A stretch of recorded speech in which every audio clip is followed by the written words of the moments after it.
Here lies a punk.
What's up, everybody? We're back with the Ubisoft conference. Ubisoft, cringe soft. Whole lot of cringe. We all know there's going to be a whole lot of cringe with this. So let's just go and laugh at the retards. Not missing much. I mean, we're 6 minutes away and they're just talking about Assassin's Creed fucking Odyssey. Like it's the hottest shit ever. Which fucking isn't. Ugh. Hold up. That needs lowering a bit. Perfect. Go. Perfect. Thanks, Grace. Appreciate that, man. By the way, guys, got a question. I got 29.91 in on my person, so to speak. Should I bother getting the Handsome Jack collection? Should I? What do you guys think? Like, I'm kind of on the fence about it at the moment.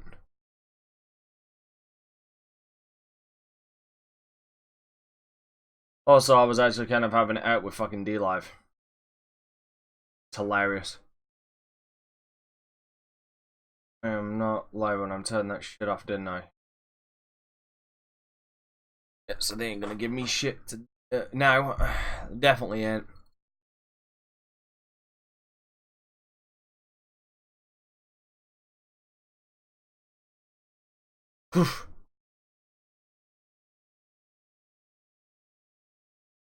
Yeah, I mean, what do you guys think about that?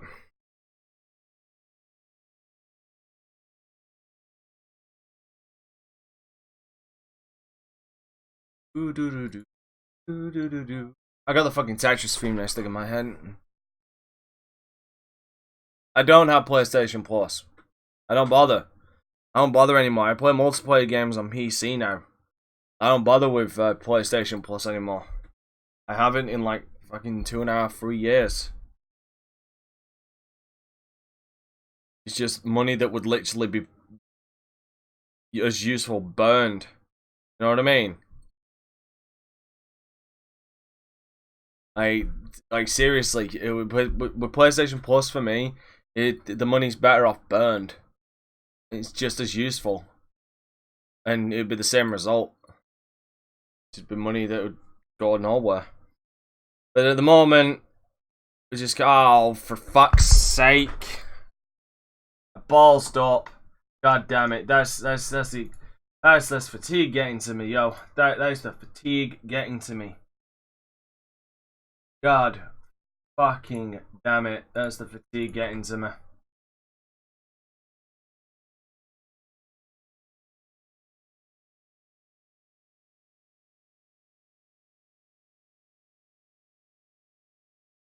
Hold on. Need to redo the tweet.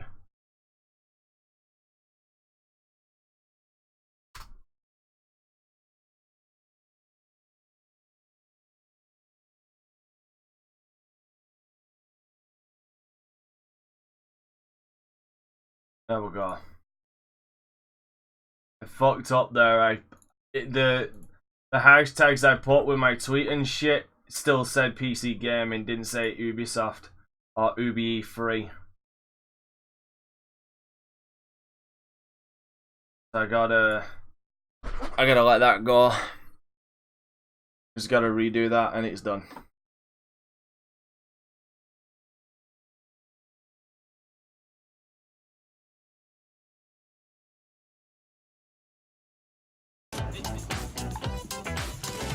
Let's have a look at this. Hold on, sorry.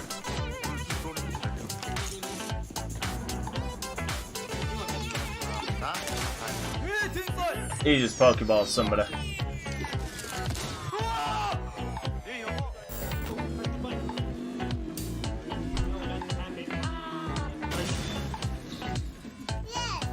Yes! The goal of the game is to not die. No, it isn't. It isn't. The goal of the game is to crash and burn as spectacularly as possible. Oh shit! Oh, why my feet? Okay, that's just unfortunate. That's just a dickhead move. Really?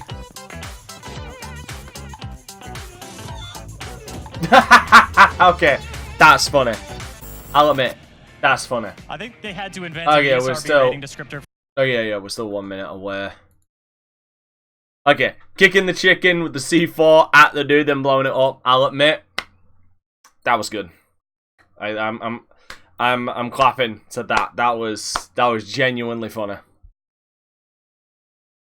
Like there's honestly nothing funnier than watching a chicken get absolutely fucking pelted at a dude and watching it blow the fuck up in his face.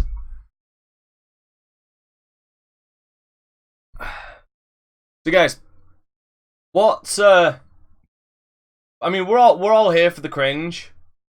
We obviously are. We're all here for the cringe. But what games would you want to see Ubisoft cart out for the masses? What would you like to see? My instant reaction. I know one thing everybody's gonna say. A new Splinter Cell game. Chances of that happening are slim to fuck all none. We're definitely gonna get a trailer or something for Watch Dogs Legion. I mean, I played the first one, was disappointed, didn't play 2. Which apparently 2 is actually good. Who knows? But the one that I really want, and I know, like Splinter Cell, it's just as unlikely to happen. I want my Prince of Persia fix. I want a good old Prince of Persia game, and not an open world crappy one. I want a linear platforming Prince of Persia game, like Sands of Time. Okay, we're in.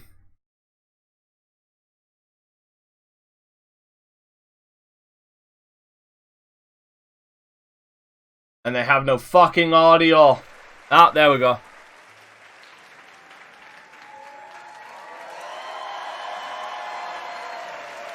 Now, are they going to have a fake audience like Bethesda did?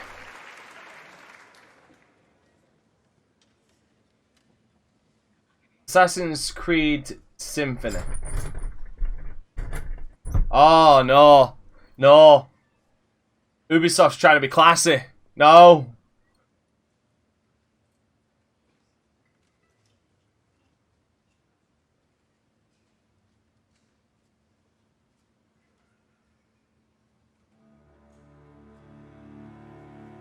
Trying to be classy.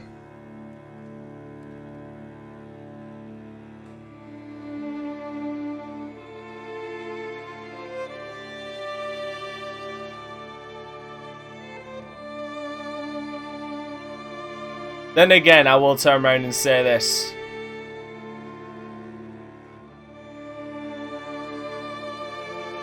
I will turn around and say this though. Video game themes and stuff like that seem more epic when they come from a symphony. So I'm actually not gonna front, and I'm gonna say I'm probably actually gonna enjoy this unironically.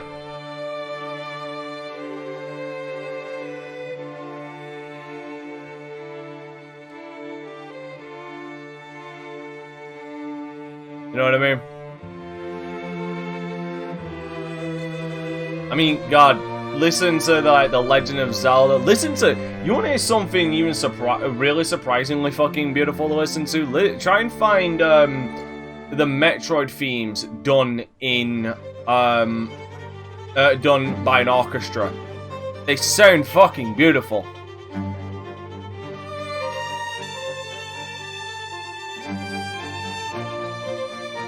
No. We need Assassin's Creed to go on a hiatus for probably about 5 years.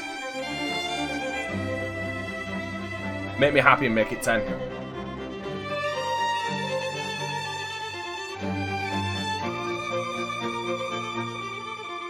And Ubisoft needs to stop doing open world games. Like, they need to cut back on that crap, seriously. How many, okay, I should have a counter on how many times we're going to get pan out and surprised it's open world the entire time. We need a counter for that.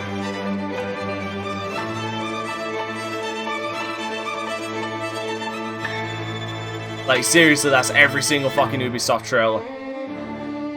The pan out and, oh my god, it's been an open world this entire time. Look at this big sandbox you get to play with.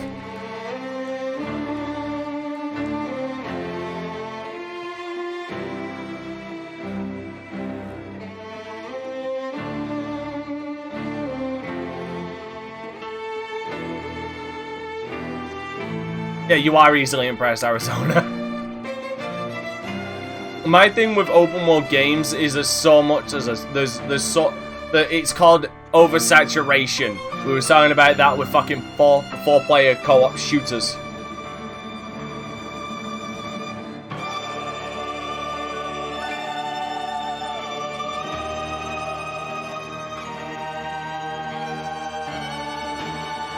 For a minute there, that sounded very God of War.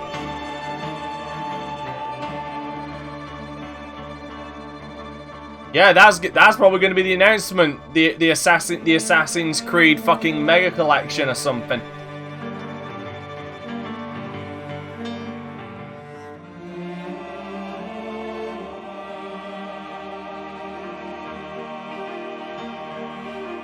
The Assassin's Creed historical collection. There you go. That's what we're gonna get. Assassin's Creed historical collection.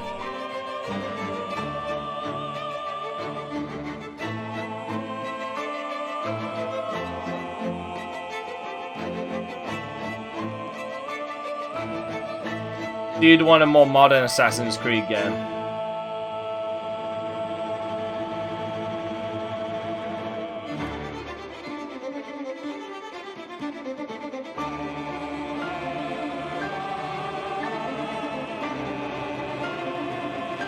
Yeah, they're not showing Odyssey. They're showing all the way up to Origin. Oh no, there's Odyssey. I own 2 Assassin's Creed games because I got them for free. Unity and Black Flag. It's Assassin's Creed featuring the 18.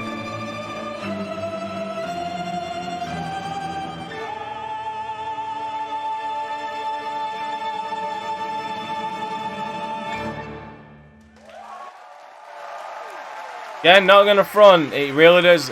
A lot of video game soundtracks sound a hell of a lot better for an orchestra.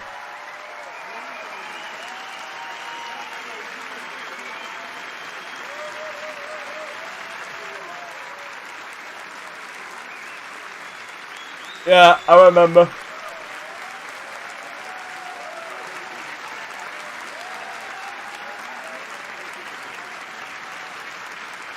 Alright, so like I say, we've had the good. We've had the really nice classical. Was only a glimpse of the Assassin's Creed Symphony Tour starting on June 29th. Imagine an 80-piece live orchestra and choir playing the iconic themes from Assassin's Creed while you relive some of the most memorable. Dude, that fucking shirt is so loud. I can't hear you. Lady, I can't hear you over that dude's shirt. Jesus. I mean, excellent music, great performances, goosebumps. If you like those things, I think those shows are going to be for you. But, of course, there's one show that we all came here to see, the Ubisoft E3 conference, and it's just about to start here from the Orpheum Theater in Los Angeles. Now the house is packed, and to give you folks at home an idea of what that feels like, can I please hear the balcony people make some noise? Can we play? Oh, okay, the cringe has begun. Now, Screams my device. Hey, Diclonius. If you please, I'd like to do the same for the people sitting on the ground floor.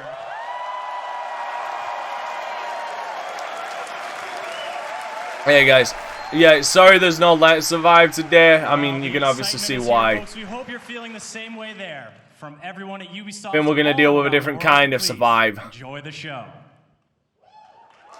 I need a cringe counter. In fact, you know what? I'm gonna use the clicker on my phone. One moment. Alright, so that shirt is worth 1 click. A cringe. The orchestra at the beginning was beautiful, I'll admit. I won't front on that.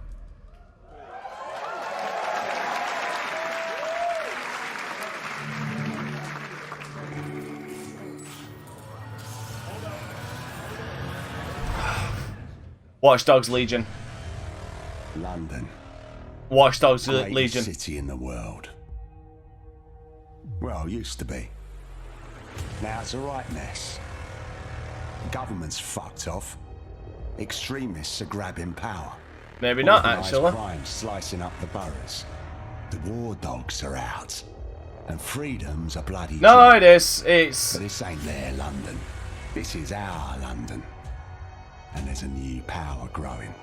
It's all of us, together.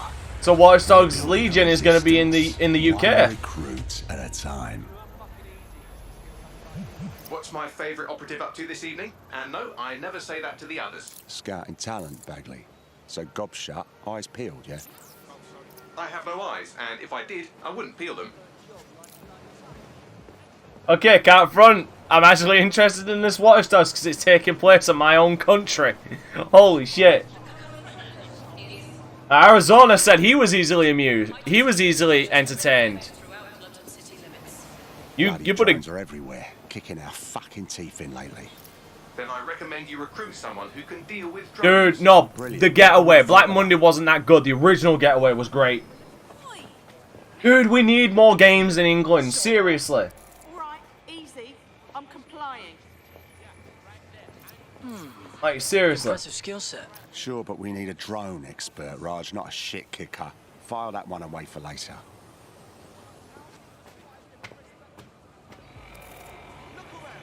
The fucking accents. Are you concerned about And you can actually recruit people. It's a total disgrace. Mercenaries patrolling the street. Get the fuck over here. Me? I ain't done nothing. The fucking accents as well. Hurry up. Well now, Jimmy Shaw. No formal engineering training, but he has several mischief charges for hijacking Albion drones. Hold still. You'll... You, man. You got no right. Over. fucking hell. We find our drone expert and he's about to get himself nicked. You'll definitely hear the big difference between... Jesus! Get out of here! You'll definitely hear the difference between Londoner accents, Southern English accents, to Northerner accents. Just ignore me.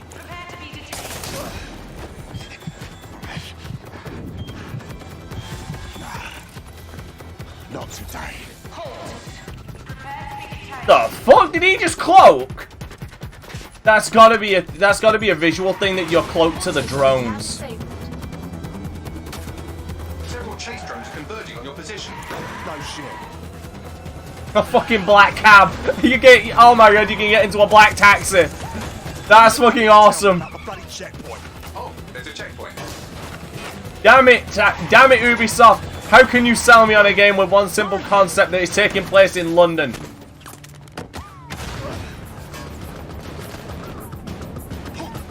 The worst thing is, this is pre-alpha. No, this is pre-alpha, which makes me worry. Oh shit. Fuck! We lost Ian. He's gone.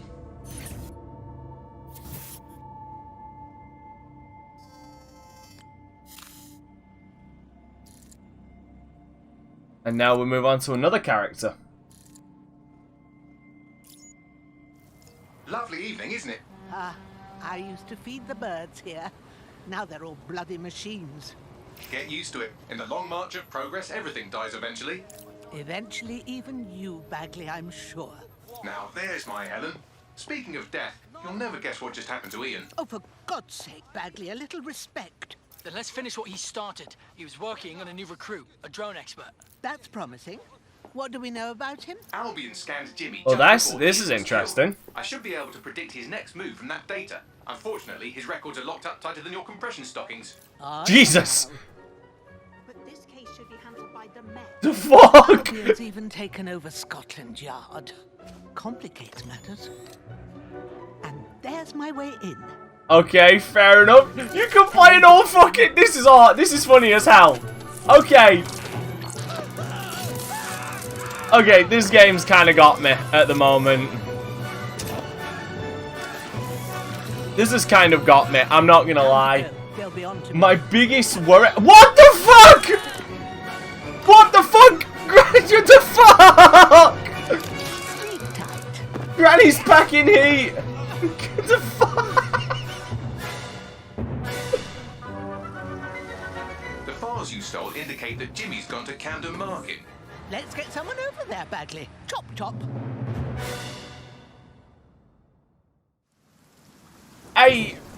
My biggest worry is the fact Some that... action, they are. Always. But this recruit better be worth all the trouble. According to the Scotland Yard records, Jimmy's sister was killed by Clan Kelly. We believe he's seeking his revenge inside Camden Market. Camden Black Market, you mean? Yes, the Kellys are rumoured to run all sorts Here's of... my secrets out of issue. the old stable. If they're doing Some so many things characters, will they have their own personality, and what exactly is the story? He's in big trouble. The Kellys have this Fucking prison old full woman. down. I have an idea. Today, everything's all fine and dandy.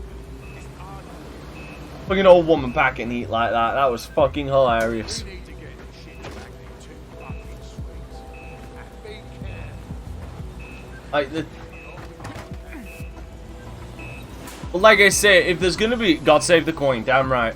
But here's the thing: if there is gonna be multiple characters, like you can play a lot of different NPCs that you recruit. Naomi, we've already lost one operative, so try not to get killed. Or we'll How be many? prepared for the day. Copy that. How many of them will have personalities? What the hell? Or is it a case of they're preset characters that you can get, but they can permadie? Like, there's set characters that you can get, but they can permadie. Ah, cannabis and fentanyl, together at last through the miracle of genetics. I could have used 10 more minutes. The Kellys are moving loads of weapons out of here. Not your typical back alley shanks. Stables. It's human trafficking. Found Jimmy. Cheeky shit. Fuck you. And here we thought he might be in some sort of trouble.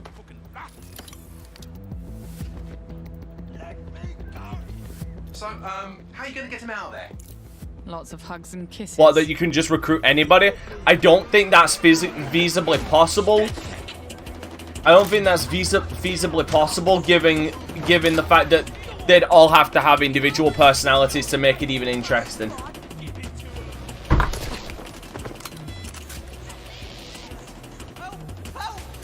Don't fucking move! I'll kill him! We'll kill him! Help! Reinforcements are converging on your position. Jesus. On your feet, mate. Well, wait a minute. Are you dead sick? Hope you're sharper than you look. Jesus Christ! So DanteCrysis pretty much now a resistance movement. It's gone from just a group of hackers to a fucking resistance movement in London and England. Maybe the world.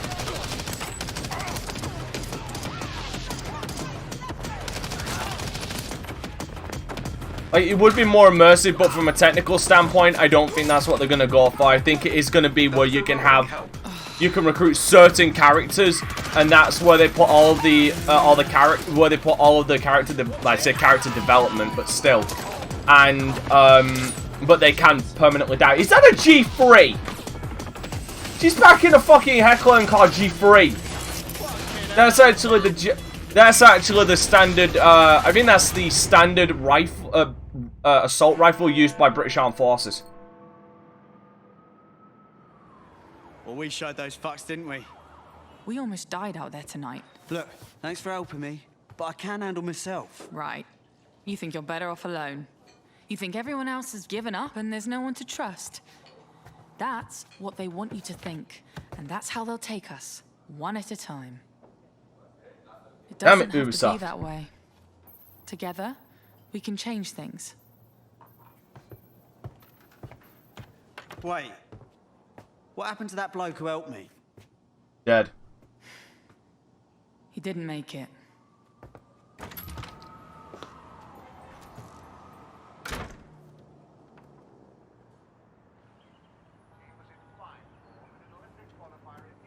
Fuck it.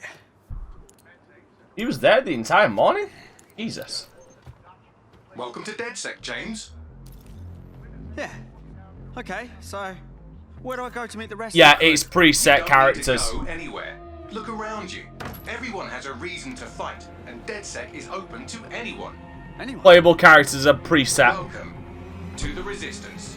So yeah, DedSec is now a fucking resistance movement.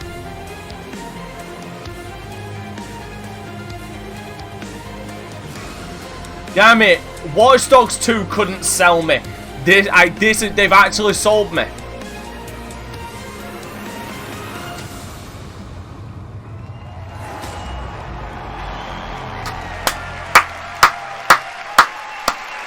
Well done. Well done. They sold me. I knew the name was Legion. I said it earlier. I didn't think it was gonna be like that. They've actually sold me. Ubisoft has actually sold me on a game for the first time since the Fractured Butthole. Guess I'm gonna make you all wait so long. I should really knock it out of the park, huh? Think about that. That's how long I'm Hawking. I'm the creative director of Watch Dogs Legion.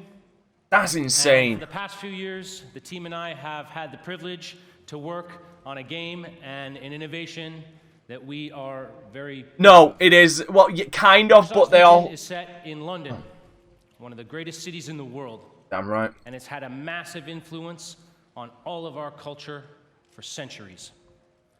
Today, with Brexit, London's at a turning point. It's hard to predict what the future holds for London, for the UK, or for the world. We want out.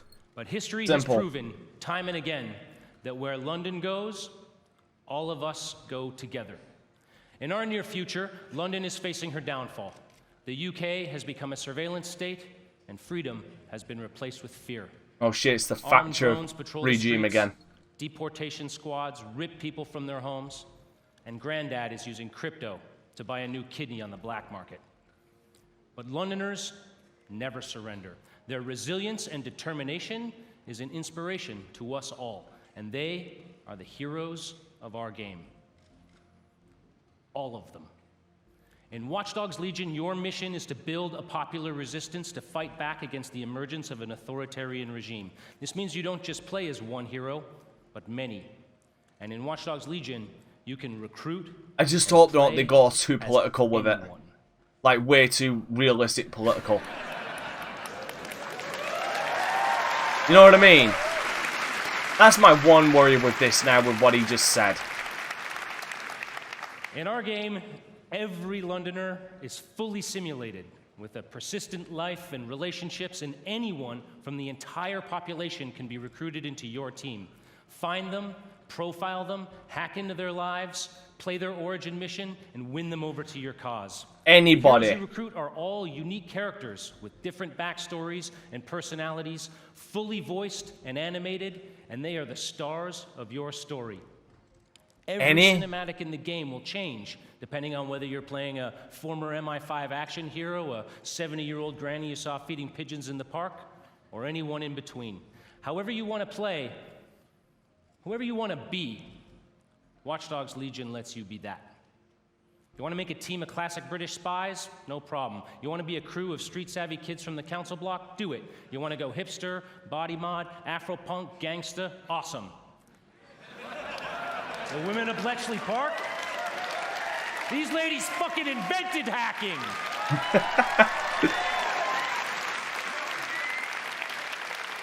Play as Anyone is the innovation that transforms a story about freeing London and the world from the grip of tyranny into a game about the heroes. Even the local bobbies are getting into it.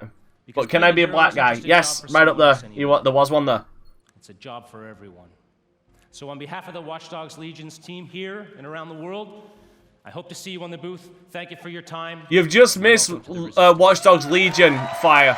And honestly, I'm actually sold on it. Ubisoft sold me on a game already. London. Had a good run there for a while. Now it's all riots, bombings, Jesus, and people thrown in cages like animals. Oh, and who could forget the killer robots everywhere? So yeah, that's all gone a bit shit. It's up to us to take our city back. Thing is, we can't do it alone. We need to recruit a resistance. I know what you're thinking. Where do we start? How did they resist using breaking the law by Judas Priest? Look here. Look at him. No, not him. Him. Former MI5. Duty never ends. He can get anywhere and erase anyone. Damn. See her? Let's kick those bastards out of London. She got kicked out of Oxbridge Robotics School for teaching him to reproduce. Probably, yeah. Fell over there. I take it. Proper bellend. Come on, come at me. Proper He'll crack bellend. your skull just for looking at him funny. Sex Pistols.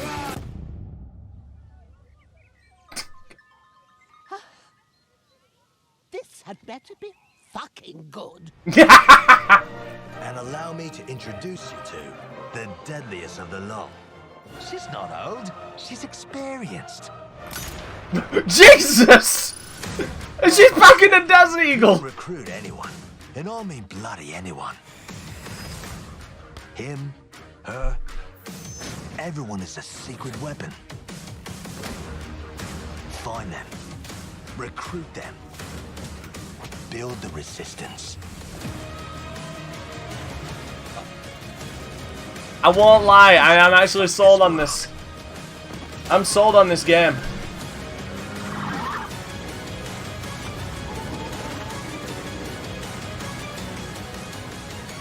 My worry is they're gonna go way too political with it and really misinterpret a lot of things.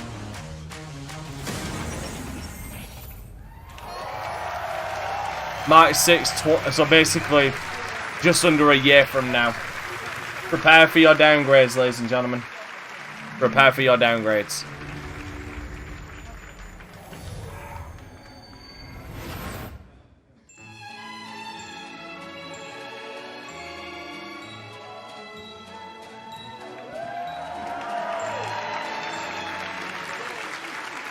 Okay, Ubisoft, you're doing well. My name is Rob McElhenney, and for the past 14 years, I have been making a television show called It's Always Sunny in Philadelphia.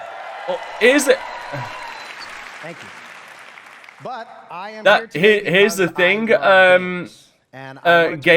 Here's the thing.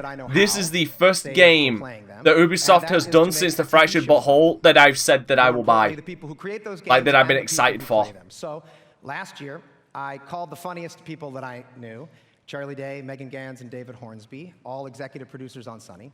Oh right, sorry, I didn't know how long you'd been here. We realized very early on that if we were going to do this, but yeah, damn, that looks really interesting. As possible, because just don't fuck it up. It smells bullshit like this particular community.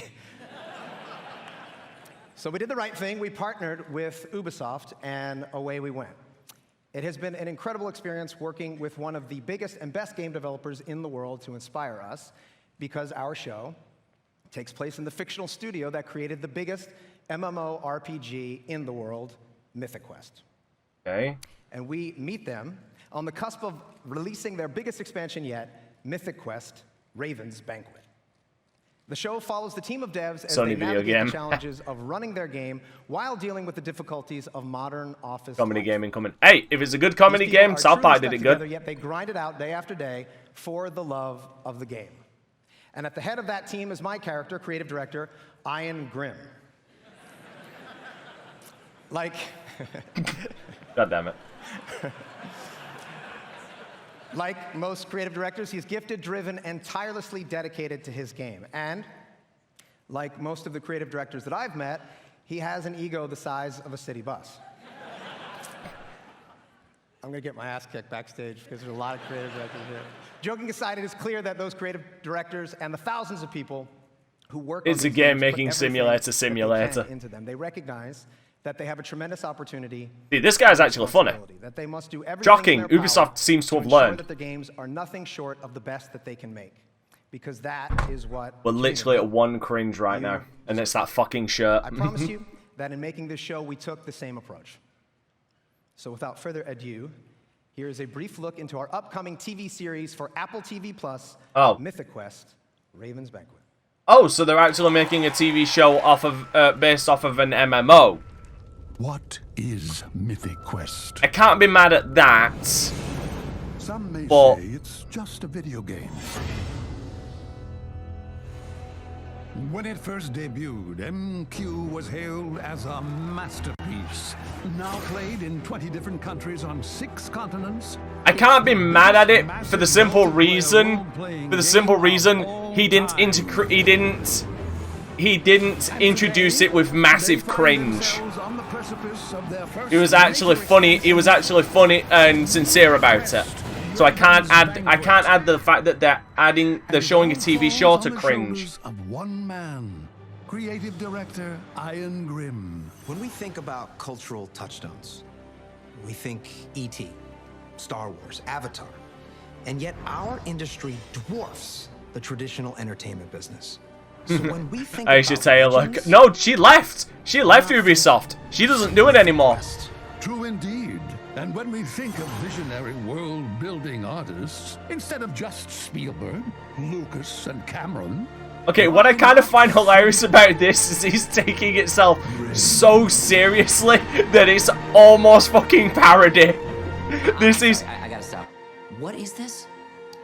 It's a commercial for the game. It's a commercial for you. Okay, I can't lie, this is actually funny.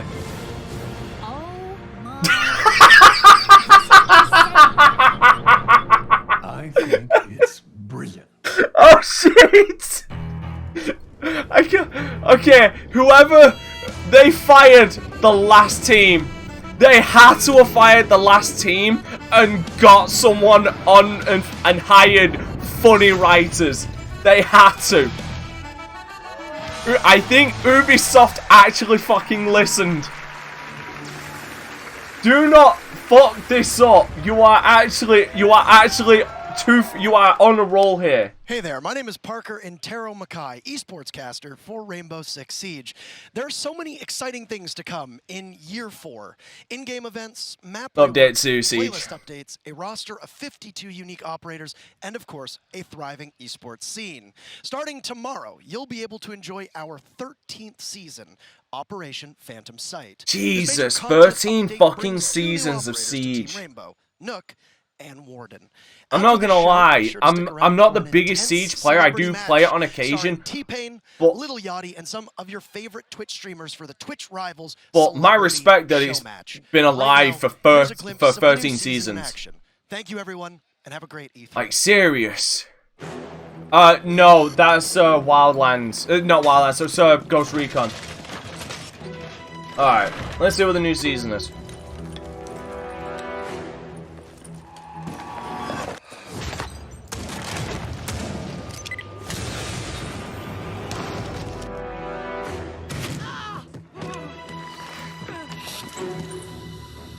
Okay, that's cruel.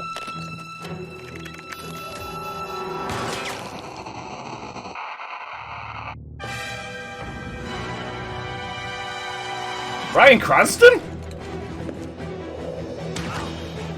For a minute there, I thought that was Bryan Cranston. What, we getting MI5 in this shit? Hey, Greg.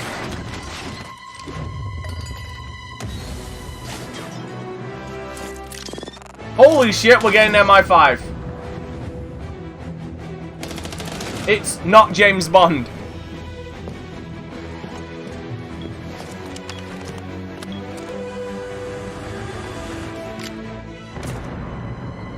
Siege officially has now stopped taking itself seriously, which I'm okay with.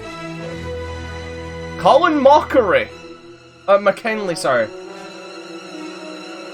Clutch Royale. I fucking knew it. I fucking knew it. Clutch Royale. God fucking damn it.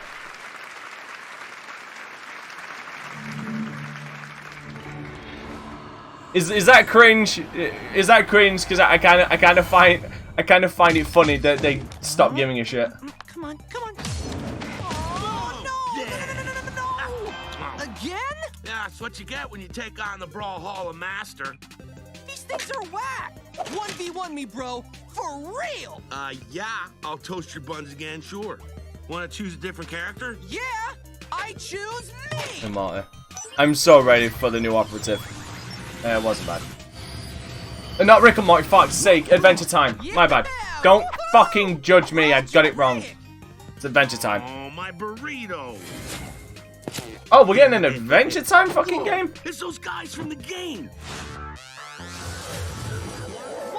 Alright, got people who are actually looking forward to the, Sorry, I had a brain fart. Motherfucker, I've been up all day. Don't judge me. I'm on 4 hours sleep right now.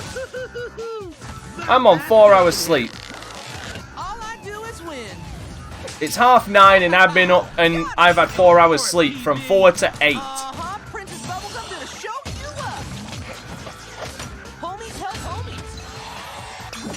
Basically, it looks like an Adventure Time add-on to an existing game.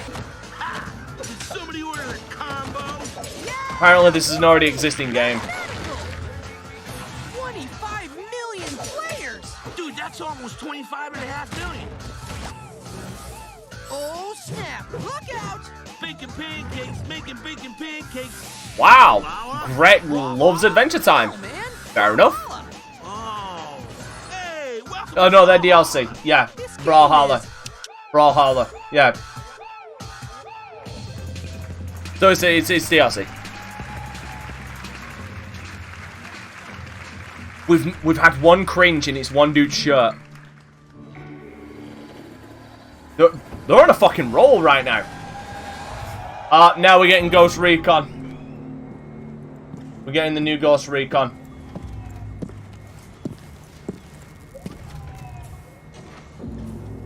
The only test of a man's worth is battle. When those rounds come screaming past your head, you're gonna learn if you're hungry enough. Hungry enough to take that victory. God damn it.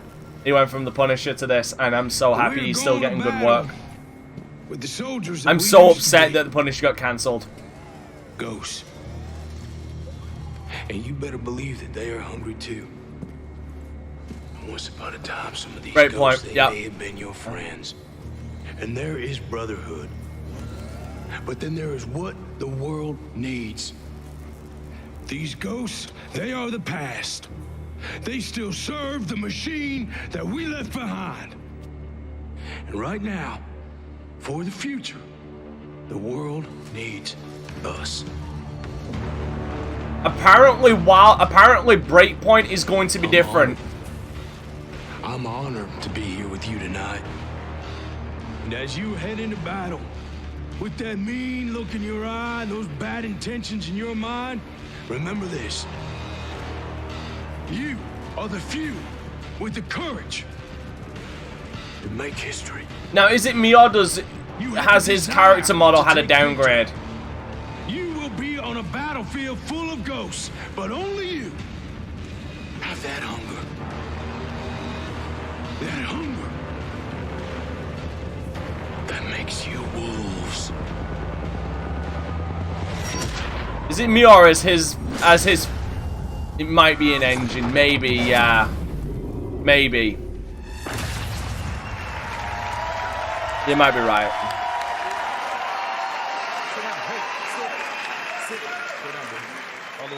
Uh-oh. What's going on, everybody? Oh, it's Josh Burnfall. Oh, it's John Burnfall. Okay. Good to be here. This is Bam Bam the dog. Okay. Thank you for having me. Thank you. Oh, that dog is adorable. It's a real honor to be here with you guys today. Thank you. I love you too. Right on. This is awesome. This has been really great and exciting, and I'm really honored to be here. I'm enormously proud to be part of the development of this game. It was a pleasure to work with the Ubisoft team. You know, I've had the chance to play some pretty strong, tough men over the years. I've played a deputy fighting zombies, special forces soldier who lost everything. And now I get to play Cole D. Walker. He's a skilled former special operations soldier with his own sense of responsibility and his own moral code. He knows how things should be run. He loves his brothers, his fellow soldiers, but he is willing to do whatever it takes to complete his mission and take control of Aroa. There is no briefing. There's no backup. You will not face a group of bad guys or a criminal organization. You will face an entire army. My army, the Wolves.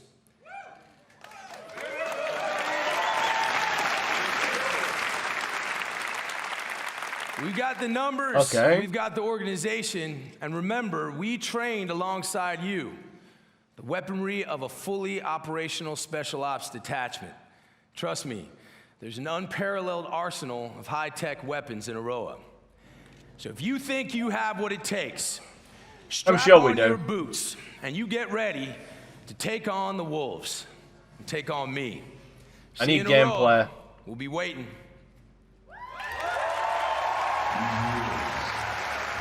Short, sweet, but I'd like to see gameplay. Predators. They have the knowledge of their hunting ground, but we have the element of surprise.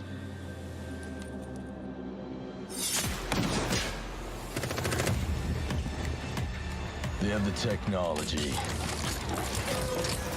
but we have the skills to even the odds. But I'm curious, this is obviously going to be a 4-player game, isn't it? But is it going to be 4-player open world? Or is it going to be a 4-player linear game? That's what I need to know. I honestly haven't kept as up to date as I probably should be with Breakpoint. We fight with our brothers and sisters.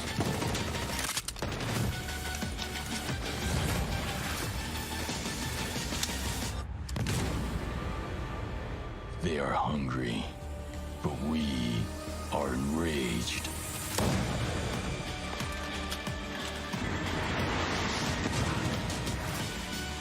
No AI team. Right. And ghosts never die. It's open world. It looks at. Probably, yeah, it's open world. Crazy saying open world, 4 players, no AI team. Wait, is that? Hi everyone. Okay, I thought that was... Being a community developer on Ghost Recon Wildlands and Breakpoint has been an incredible journey for me so far.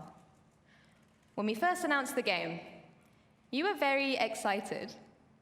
And after discussions with members of our community, okay, here we go. Announced that with our post-launch plan, we will be bringing back our AI teammates for our solo players. There we go. Yeah, there is AI team craze. You're fake news, sir. You're confirmed fake news. With Ghost Recon Breakpoint, we want to go the extra mile with how we engage with you. So I'm pleased to announce a brand new community program. Oh no. That will allow you to express and share your passion. Single player, please. Welcome to Ghost Recon Delta Company. Okay, cool, but I mean, I'd like a single player game, please. That's just me. From cosplay to streaming, fan art to forum discussions. But they officially stated there would be none. There is something survival for aspect more in our immersive. 5 different detachments, with lots of content to support you, as well as direct discussions with our studio. I don't want Warfighter because Warfighter was awful. Sorry, Fire. Find out more. Medal of Warfighter was awful. You soon, Delta Ghosts. Thank you very much, everyone. So basically, Delta Company is going to be basically the dumping ground for all of your ideas they'll never listen to or get to. Got you.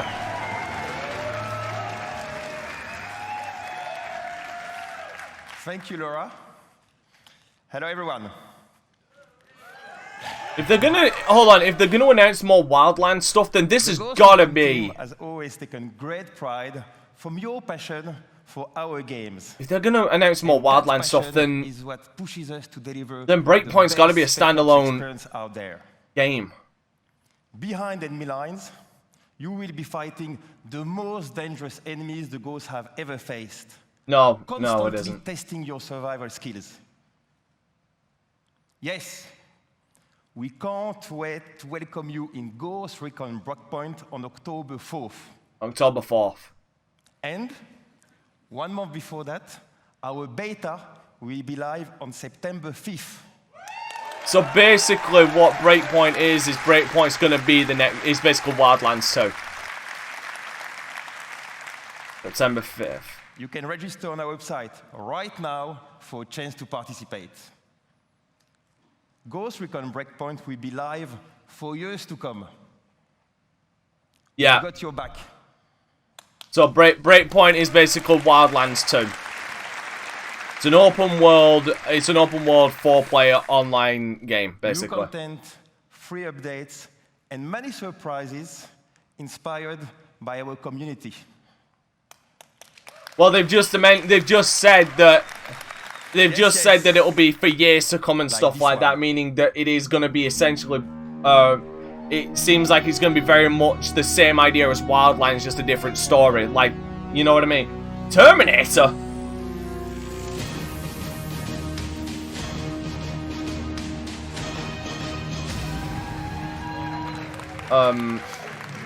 Okay. So Terminator.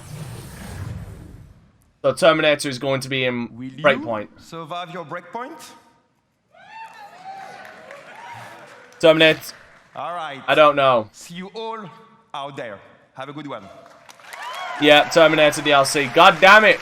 Terminator is desperate to fucking succeed. I'm not. I hope. I want. Here's the thing. I don't think Terminator Dark Fate is going to be good. I really don't. Oh, wait. Mobile stuff. Instant cringe. That's an instant. Wait, what?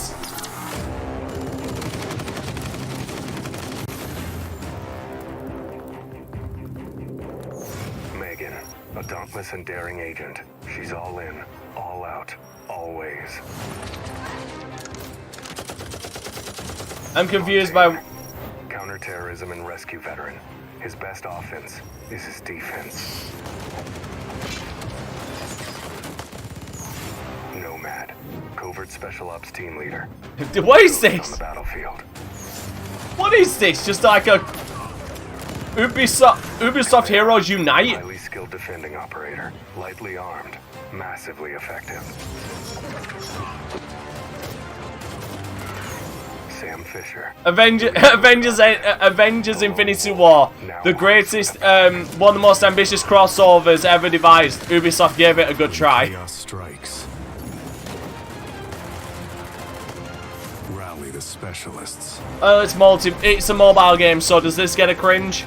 Lead the elite squad.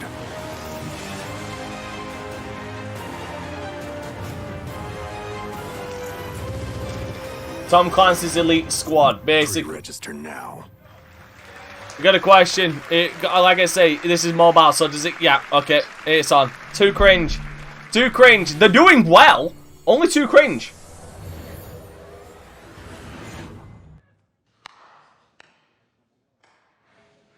$10 years.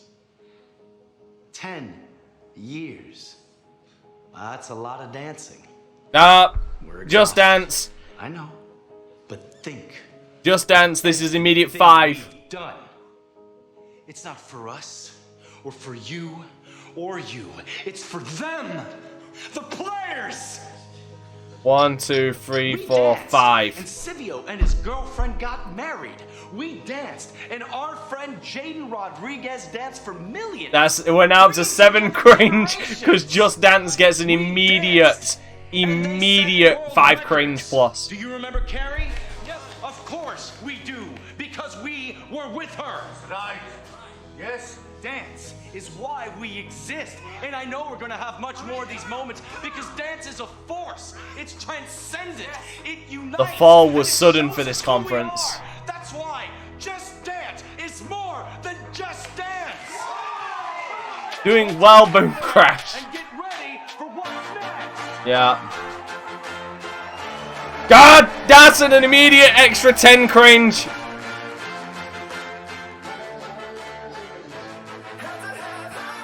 $17 cringe now. 17 fucking cringe.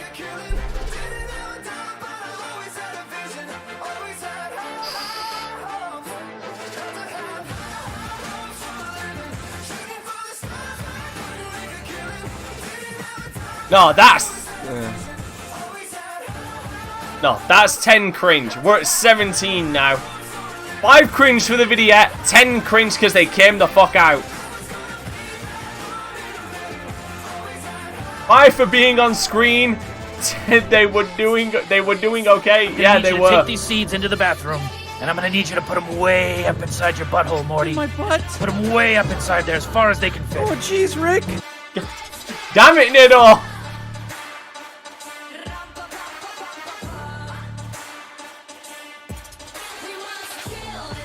Damn it, Nido. Fuck you. Should have disabled the fucking sound effects. God damn it, Nido. Don't do that again. We're at 17 cringe.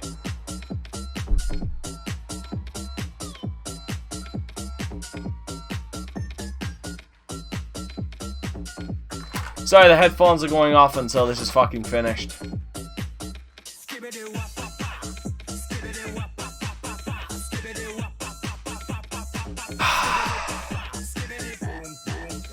No. The performance itself gets 10. I'm not gonna do it for any individuals. I'm not gonna add any for any individuals. That'd be unfair. But seriously, it was all going so well.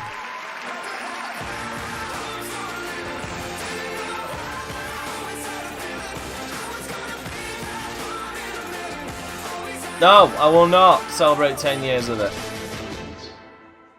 You ain't celebrated fucking Splinter Cell or Prince of Persia in fucking years. You know, the two franchises that made your pissing company.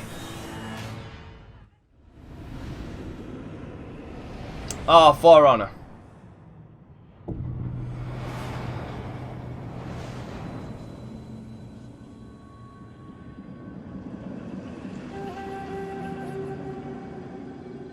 I don't mind For Honor. I need to get into. There's an old tale about this village. I'm glad there's still support. You know what? My respect. Going straight from that to this, my respect to Ubisoft. They're actually still committed to For Honor. Every living soul.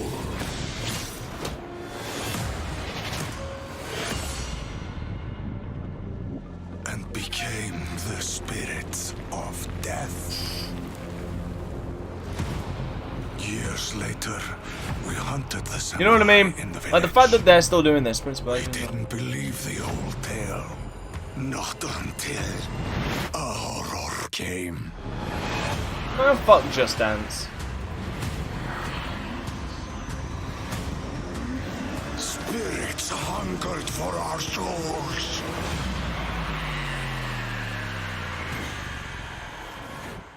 Oh.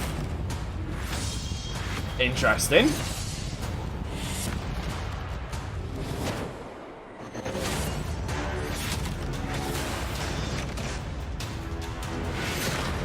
Jesus.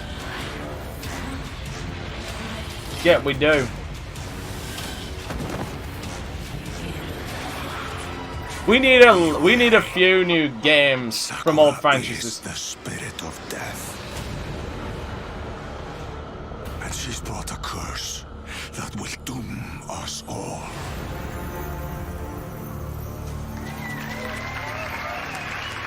Again, the fact that they're still supporting that is impressive.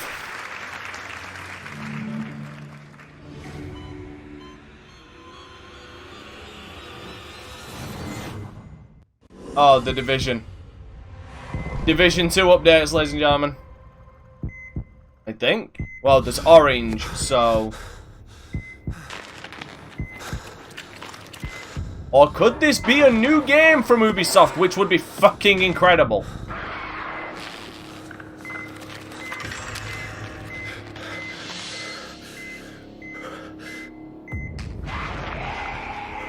Oh my god, it's Zombie 2.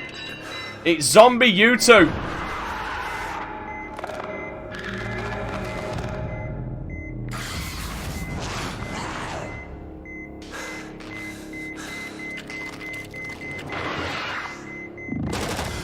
I'm joking.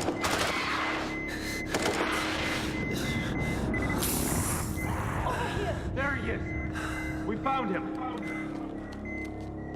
Take him. I'll cover you. He's going into stasis. Holy shit, this might be Rainbow. Head to the extraction point. Oh, Rainbow Six Quarantine. Bleep!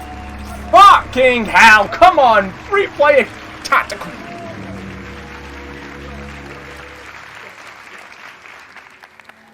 Hi, I'm Biojad, and I'm the lead game designer on the next Rainbow Six game.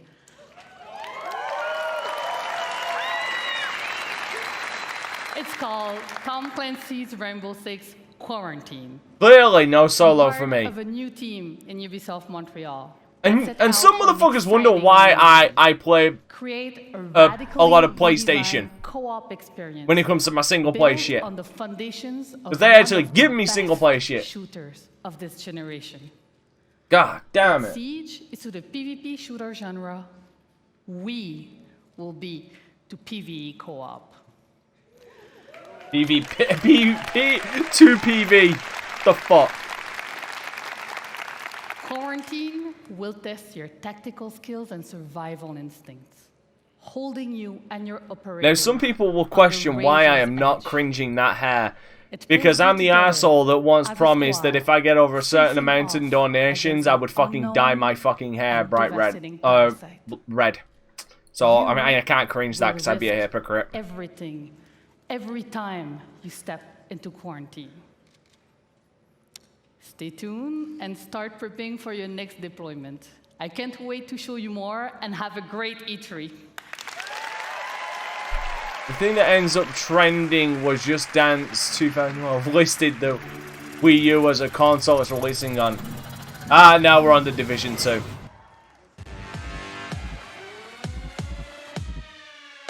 I'll give the Division 2 something. It runs good. Is that a f***ing hunter? Yeah!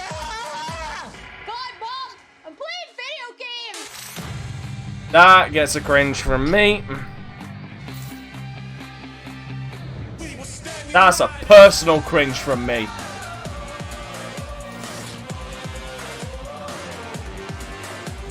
Not the cosplays. The Twitch stuff. The live streaming stuff. That got a cringe from me. What's up? Yeah. All right. Woo. As creative director at Red Storm Entertainment. I mean, not even the Dr. Disrespect one, because Dr. Disrespect straight out admits that he's playing a character. So I can't hate on that. He's playing a goddamn character and he fucking admits it. Taking tremendous pride. But there's another. There's. I mean, you can have your opinion on him. I got nothing on. I got nothing against the guy. Now, if you haven't had the opportunity, He don't cringe me. But I don't even watch his stuff. To have you join our very passionate community, because I'm happy. Is that a? Okay, I gotta look at that shirt. Is that a skull made up of cats? And June 16th, the Division 2 will be absolutely 100% free. Okay, for as weird as this is about to sound, I'm actually knocking off a cringe for that shirt because that's adorable as hell. That's cool and adorable. And there's no better time to join us, as we're about to. I'm knocking off a cringe for that because that shirt is cool and adorable. A journey beyond Washington, D.C. to save not just a city, but an entire nation. I can't front. I actually like that guy's shirt. God damn it. This game's community is dope until you run into the tryhard dudes.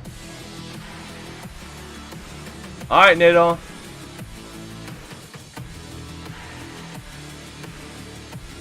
This is a cool shirt. It is! Speaking of cool shirts, you can find this lovely shirt over on my Teespring. Alright. Sorry, I had to. Right. Thank you. Episode 1, coming in July, right around the corner. We deliver to you new main missions. So meta looks all cold and morbid. Give me money, give me money, give me money, give me money, give me money. We're taking the fight outside. Was that from me or Ubisoft? And you'll venture deep into the woodlands to spearhead an attack. Looks so cold and morbid until you get up close and personal. And then it turns adorable because it's just nothing but cats. Justice. The National Zoo is the setting of our next mission, where you and your team will hunt down the surviving outcast leader. And this brings us to our final edition of Episode 1, a place called Kenley College, and it's home to an entirely new gameplay experience. One that will take exploration, hilarious how investigation, and logic. The first cringe added was for a dude's shirt, but the first one taken was for a dude's shirt. Coming this fall, we will bring to you the Pentagon. Alright, so the Pentagon is going to be a thing for him. Once an impenetrable fortress, it has fallen. Well, the video's going to be. Well, the gamer, the video is going to be up. These videos are not going to be deleted. These videos are going to stay up.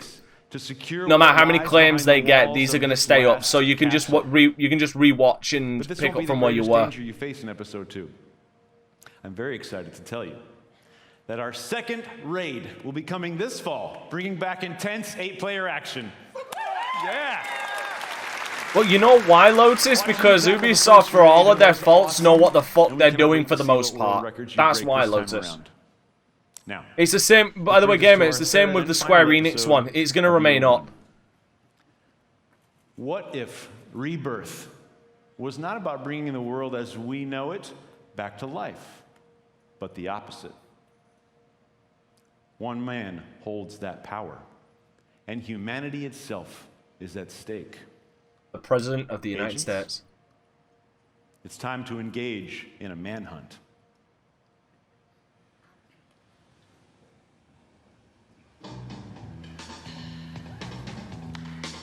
It's the time of the season when love runs high. In this time, give it to me easy. This better be a good reveal. The President of the United States. We had the training. We fought to protect the weak. But training doesn't prepare you to hunt someone you used to call brother. He has left us no other choice. If we don't stop him, there will be nothing left to save. Possibly. Dude, a lot of celebrities are getting into... Holy shit, what about that? Hold on, but who? I missed some. I must have missed some. Okay, one last thing. As you might know, I missed it. We have Sorry. been working on a movie. Really? It will be directed by David Leitch, starring Jessica Chastain and Jake Gyllenhaal. Well, today, I'm proud to announce that we will be making the Division movie. Holy shit! With Netflix. More to come on that in the future. Thank you very Wow. much. Thank you. I am shocked. A video game movie that has been announced from an Ubisoft fucking property that's actually going forward. Consider me fucking impressed. Like, how long has a Splinter Cell movie been in fucking production? Wow. Like, seriously. Hello, everyone. I'm Brenda Panagrossi. I'm Vice President of Platform and Product Management. Ubisoft has been creating worlds for over 30 years. Don't announce a streaming service. Don't announce a streaming service. Even easier for you to play them. Fuck. Fuck. I'm here to announce Ubisoft's new subscription service on PC called Uplay Plus. Fuck.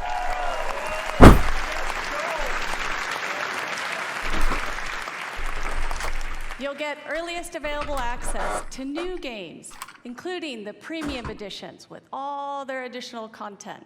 And you can enjoy the depth of our PC catalog that includes over 100 games and growing.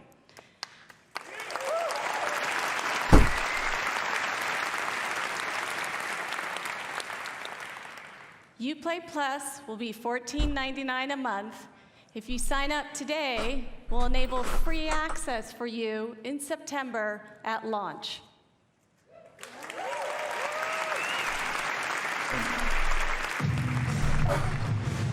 Sorry, what did I miss there? Let me know if you ready to get dollars, holla, 'cause we wildin' out. If you want it ready, steady, go. Fight the good fight because this is war.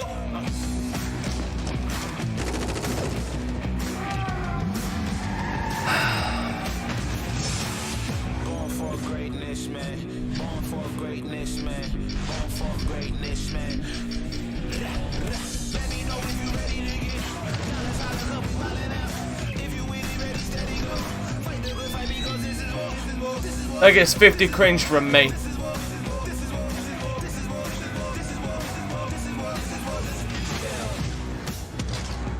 So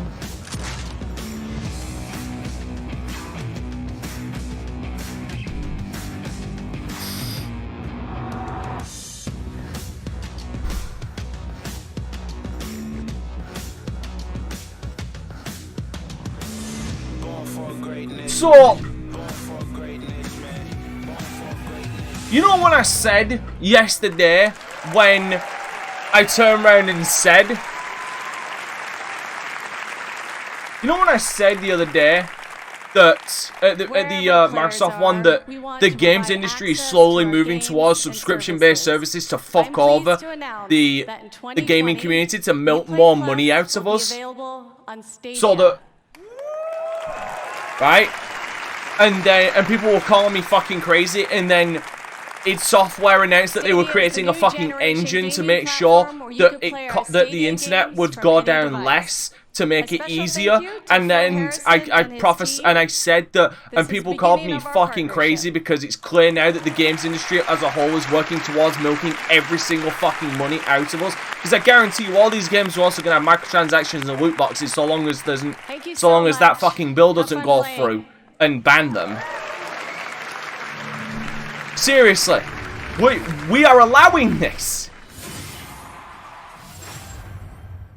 Maybe I'm overreacting to some people, but the games industry is now officially in the business of fucking squeezing every single fucking penny out of us that they can possibly get. I mean, granted, they always have been, but this is just getting ridiculous now.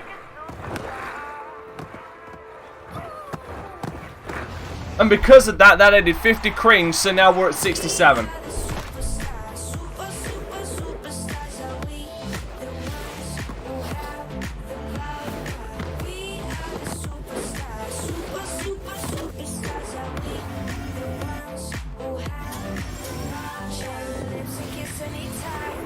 EA has their own, Darian.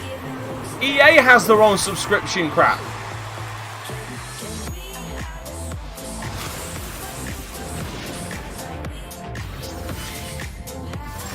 Now think about this.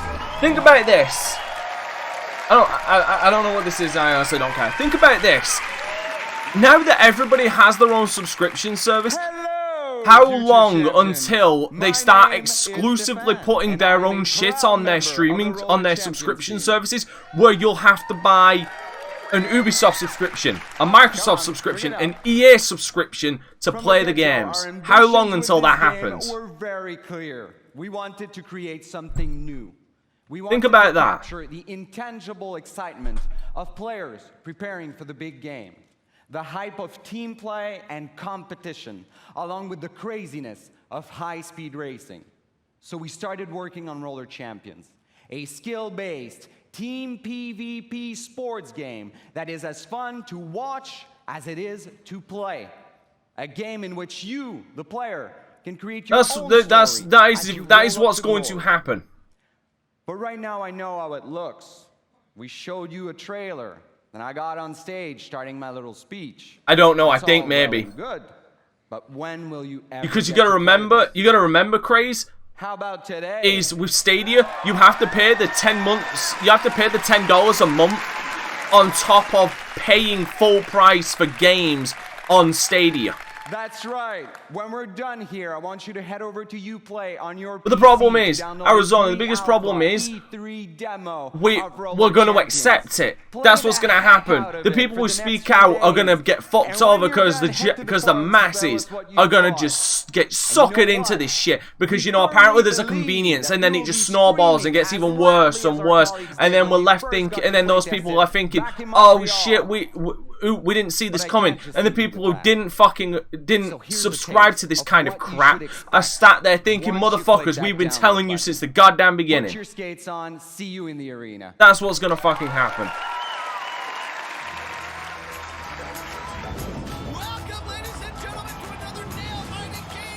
So what is it? Is this this looks like roller derby. I'm assuming this is roller derby. It is, it's roller derby.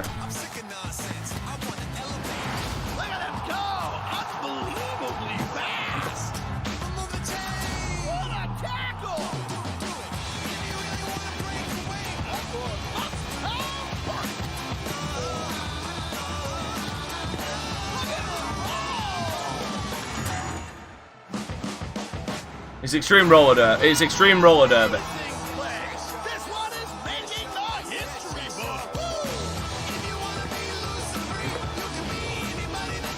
No, the only thing that took my interest was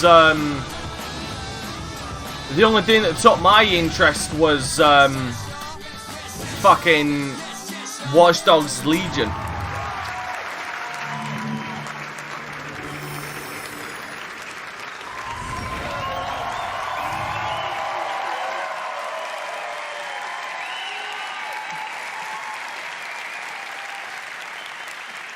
So first, I want to say thank you to... By the way, also, I want you to guys think about this. When I was talking about the whole subscription thing, where everybody's gonna have their own subscription, we're gonna need to apply for. Like EA's gonna have a subscription to play games. Ubisoft's now got one, and all this stuff. It's gonna snowball. Here's the thing: you want to know the reason why I say this? Look at the predictive pattern that we're looking at right now with TV and movies, with Netflix, Hulu, Amazon Prime. Look at all of that shit. It's already happening. They are going to try to make that happen with gaming. A game that will make you stronger and happier in your life. When you play Ubisoft games, we hope you will spend quality time with family and friends and meet new inspiring people. Learn more about yourself by doing, and gain new perspective on the world and help shape it. So to everyone who plays our games, thank you for your love.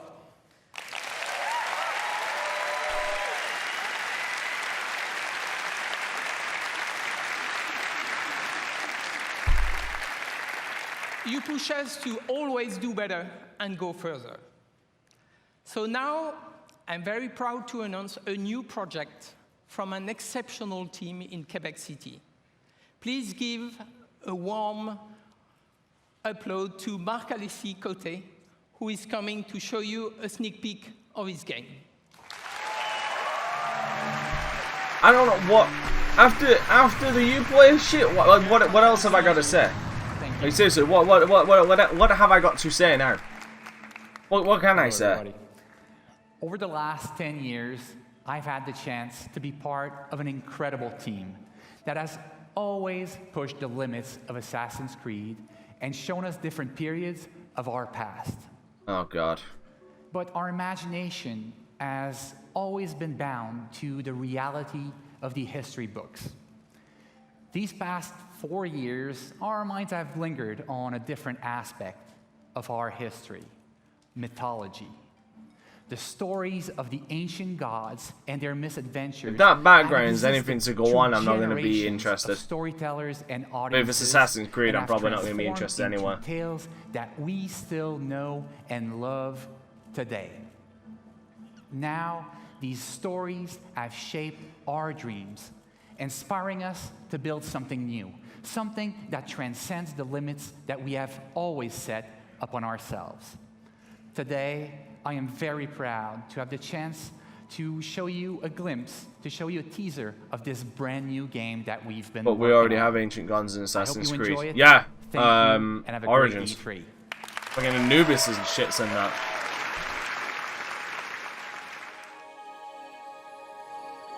that. Is this going to be one of those visual things where the visuals are the experience?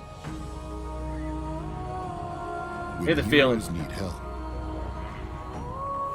They turn to the gods.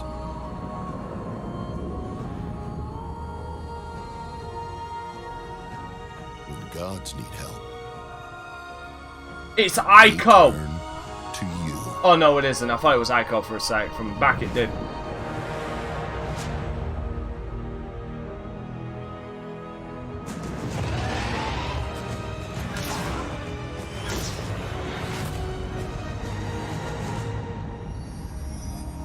Gods and Monsters. Didn't seem much to interest me. Sorry. February 2012. Here we are. Hello, everybody. Alright, and that was the Microsoft conference. Started off strong, then went off a cliff, and goddamn, holy shit, if you ever wanted to see a fucking train wreck, if you ever wanted to see a head-on collision with a fucking wall and watch the corpses just fucking evaporate into nothing but gore, Ubisoft pulled it off with fucking Uplay Plus.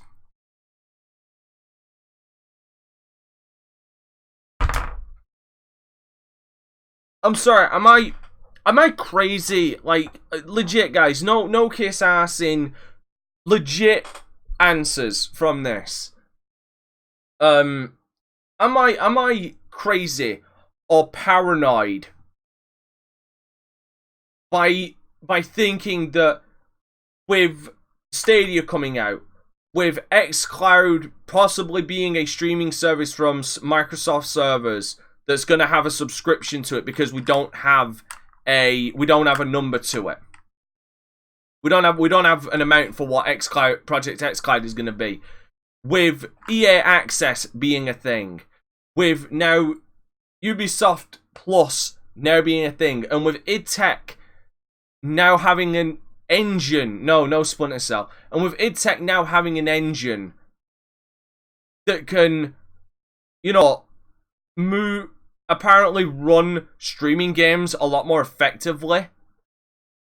Am I paranoid? Am I crazy in thinking that it really is seeming like the gaming industry is slowly moving towards just subscription-based everything to milk every single fucking penny out of us whenever possible?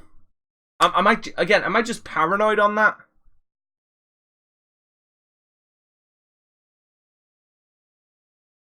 And if I'm looking at what was just said about the place, about the Uplay, and with Uplay being on Stadia, yes, Uplay Plus will be available on Stadia, which means you will have to pay for Uplay Plus, which is $15 a month. It is $15 a month, right? On top of the $10 a month for Stadia itself. So overall, that is going to be that's going to be $25. Then you can guarantee you that fucking EA Access is going to be there, so that's another fucking $15. And then, yeah.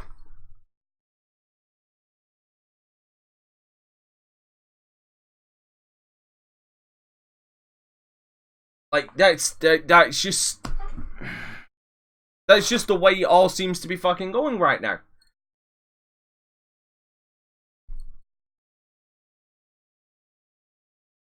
And the biggest problem is, no, it's all a big fucking problem. Like, not just the biggest problem, but like the most obvious problem is that they're going to push these subscriptions. Because think about this as well. Think about this. This shit's already happening on console, because I guarantee you, Uplay or Uplay Plus is going to come to console. It's going to be on PS4 and Xbox as well. You add that on top of the gold subscription on PlayStation Plus you can buy. Yeah, people will say it's optional, but the problem is it's the snowball effect. The more and more it becomes successful, the more and more people subscribe to it, the more they're going to push the envelope, and eventually everything's going to be fucking subscription based.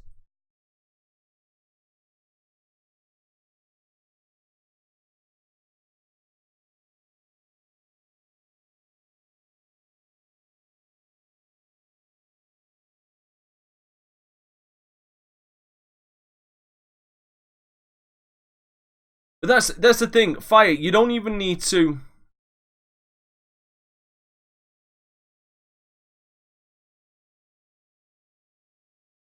But no, Greg, that's the problem. Yeah, you get to play the games early with these subscriptions, but the problem is, the more and more they become successful, the more and more they're going to push it to where now you can only get... Eventually it will be where you need to pay a subscription to play our games.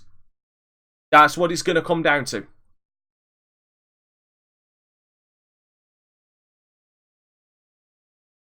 When has anything in the gaming industry ever just been an option? Loot boxes were a goddamn option, and now there's games out there that are practically goddamn pay to win. With loot boxes. Think about that. It's just the predictive you just look at the predictive model of everything the gaming industry has done to... You look at every goddamn thing the gaming industry has done as of recently to get money out of us.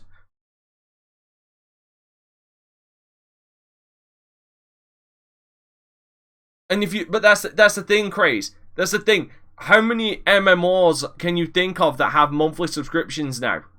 Like, ESO is a one-time pay thing. You can pay a subscription to get a few extra perks, but that's it. But to play the core game, you don't need it. Like, that's a true option. They're not forcing you to get it.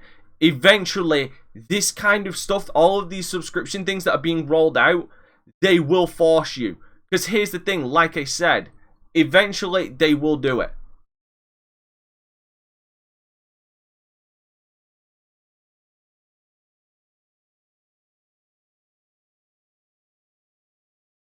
Again, maybe I'm paranoid, but this is with this now. This is now officially where we need to hit the panic button.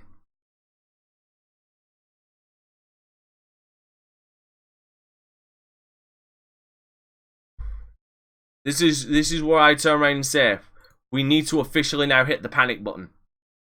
Because if we don't, then if any of this shit gains a monochrome of success, we're fucked. We are fucked. That's just how I see it. It's eventually going to be the Netflix of gaming, where each individual publisher is going to have their own extra subscription on top of it. That's what it's going to end up being.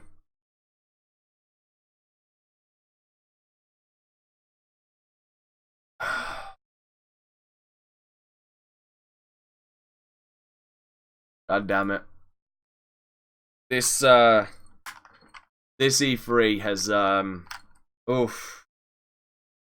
Like I said, the worst thing is Ubisoft started really well. They started off really goddamn well. They sold me. They really did sell me. And then it went right the fuck downhill and turned into a goddamn Saw movie because it just ended up bloody.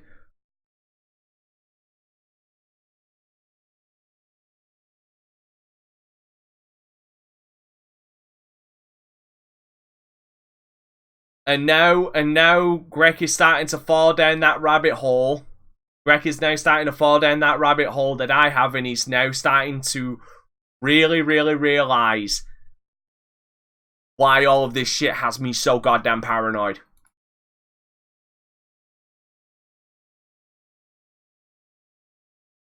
Hell, let me do you one better. Let me do you one better. Alright? If Stadia fails,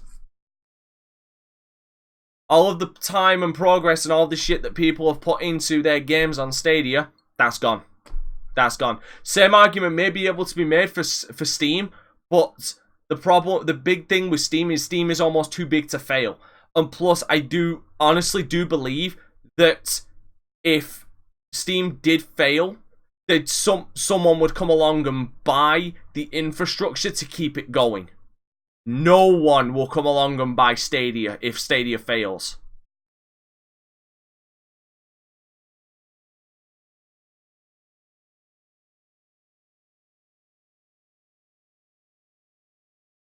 Like in terms of games, it's not the worst, but in terms of long-term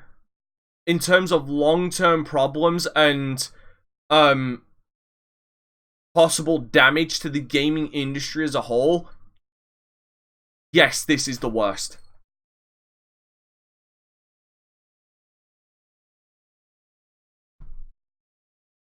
Because this is the thing.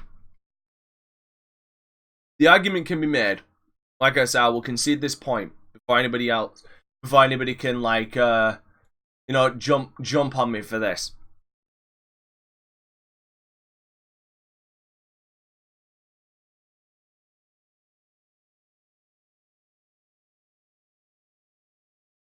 This, like I said, this may be part. I'm thinking future-wise, and why this outcome scares me. It really does. If we have a streaming service, because here's the thing: the biggest problem with this whole idea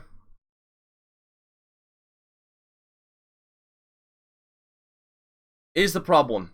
The biggest paranoia for me, and the outcome that scares me the most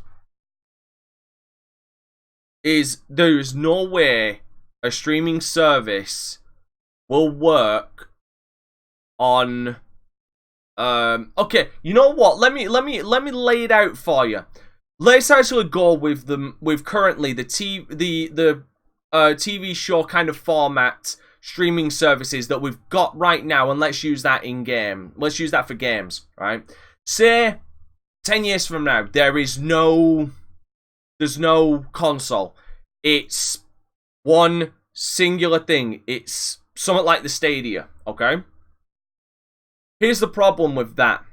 Here's the ultimate problem for that. The company that makes that will not have a monopoly on the gaming industry. They won't own EA, they won't own Ubisoft, they won't own Sony, they won't own Microsoft, they won't own any of this shit. They will have a subscription, like Stadia does, to use their streaming service. Let's say 10. The problem there is no way that these game companies are going to make any profit off of that device. So now, all of these companies are going to put their own subscriptions onto that one streaming device. So, Uplay Plus, EA Access, xCloud, all of that stuff is going to run through this one device. So on top of that one subscription you have to pay for that device, you've now got to pay a subscription to EA, to Microsoft, and so on. It's the same with Netflix, Hulu, and Amazon. If you've got a subscription to Hulu, to Netflix, and the stuff you want to watch on Amazon and the stuff you want to watch on Hulu, you're paying a subscription to all three of those. And we'll add one more. If you're a wrestling fan, you're adding a subscription to the WWE Network. That's 4 fucking subscriptions at a total of about 50 a goddamn month. Alright, and let's be even more. I'll be even more generous. Alright. Let's say streaming. Let's say they do go with the streaming aspects of to eliminate hardware. Each of these companies is going to come out with their own device for streaming. So you're going to have a streaming device from Amazon,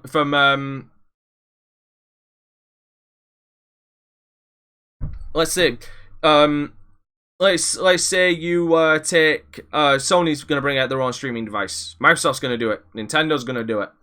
All right. So you've got all three of those. They're going to pay you're going to have to pay a subscription to each of those. So, like $10, like, again, we'll be generous, $10 across the board.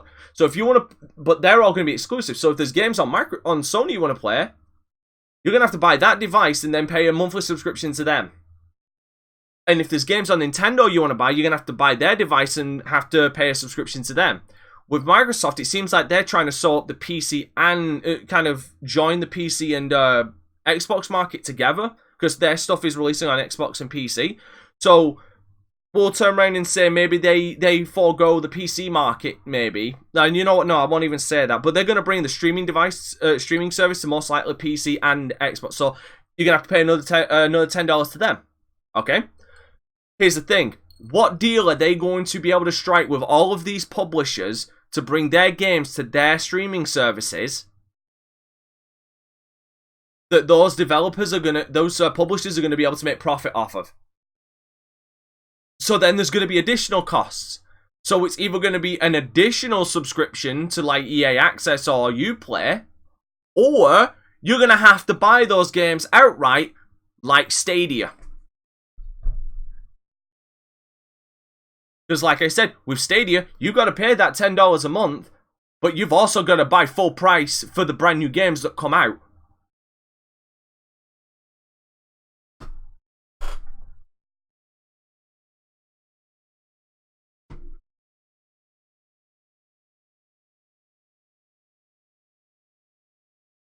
That's the thing, Lotus. It will gradually happen to the point where we don't fucking where some of us who see this coming will scream from the fucking heavens, and people will just cry us down saying, "Oh, it's an option," and they'll fucking subscribe to that stuff. And it's the old adage of you give someone an inch, they will take a fucking mile. And that's what the game industry is gonna do, and then eventually it's going to become that. And then those same people are gonna say, "Oh well, fuck. Now we've got no choice."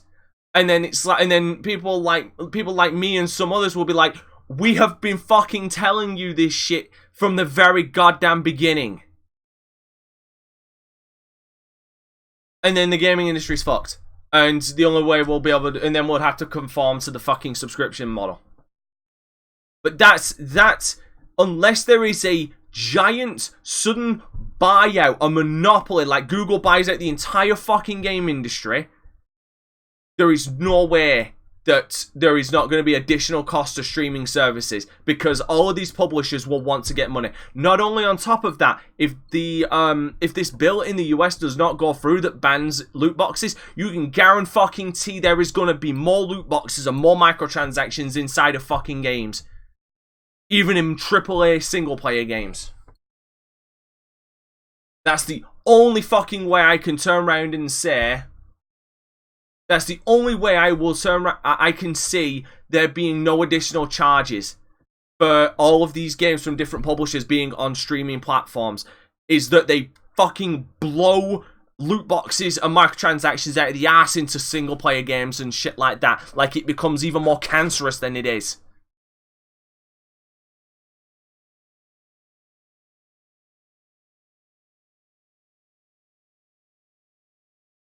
Like, after everything that I've just said, does any of that make sense? Is my paranoia unwarranted? Or, and am I thinking too hard on this? And I don't want no bullshit answers. I want you guys to be real with me. Am I stretching with this?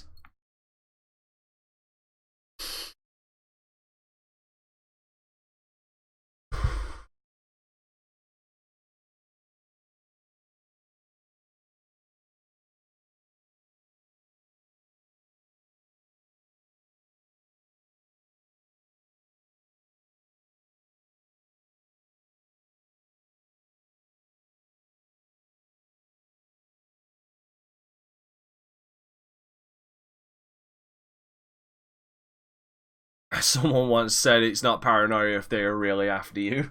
They're not after me, they're after my fucking wallet. They're after my goddamn wallet. That's what they're really after. I don't know. It's, like I say, it's this. It's just, all I'm doing when I'm thinking about this kind of stuff is I'm looking at the other industries around the gaming industry and what the gaming industry has already done in the past, and I'm using that as a predictive model to kind of get an idea of where we're heading. And with obviously first there was I wouldn't necessarily say expansions were the beginning. Paying for online was the beginning in gaming. Maybe, you know, I'll say subscriptions to online games, but in a sense the subscriptions to online games kind of make sense considering there's the server cost of MMOs and stuff like that. So I mean, that's somewhat excusable. But then they substituted that with microtransactions and real world purchases in MMOs. Then there was obviously the paying online for like Xbox Live and stuff, and then PlayStation Plus in the future, stuff like that. Then there was obviously DLC, like cut content from games to get more money from us.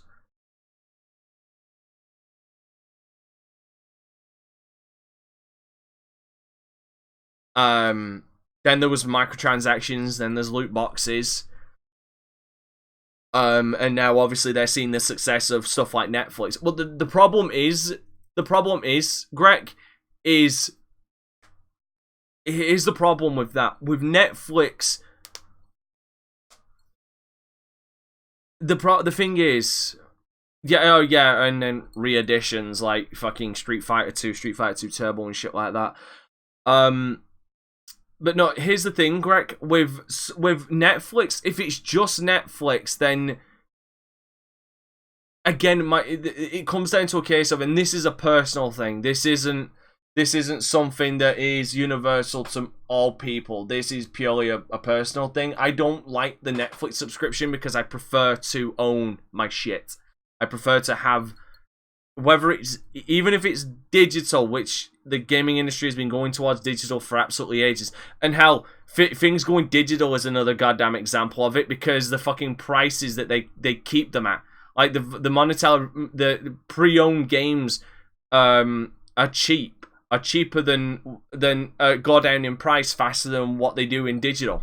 Like, there's some games right now that came out like a year ago are still like $40 fucking dollars. Or £40, sorry. That I can get pre-owned on disc for about 20 or 25. But the thing is if I'm gonna play devil's advocate with Netflix, if you've got a Netflix subscription, that's fine. A Netflix subscription is what, like $15 a month? But the problem is the problem is with Netflix is there's content on Netflix, but then there's also content on Amazon Prime. I'll use it. You know what? I'll use a really good example. If I had subscriptions, here's what would happen. I'd have Netflix for I'd have Netflix for some of the programs and movies that they've got. Then I'd have a subscription to Amazon Prime for American Gods, because I like that. I'd have a subscription to the WWE Network, so that's 10, whatever Amazon is. That's getting close to how much I'd fucking pay for cable. That's getting very close to how much I'd have for cable. So the price keeps getting up. And that's what I'm talking about with the games industry. And that's the problem, Greg. That's the problem. Everybody's fine with it. We've gone from physical fucking renting at Blockbusters to digital renting with subscriptions. Like, we effectively killed Blockbusters for digital Blockbusters. That's what's happened. And like I said, if it goes this way, then we're gonna have streaming platforms for exclusive content. Like I say, Sony will have their exclusive streaming platform for their stuff that you're gonna have to pay a subscription for. You're gonna have Microsoft with all of their exclusive games that you're gonna have to pay a subscription for. Nintendo, they're gonna have their own streaming platform that you're gonna have to pay a subscription for.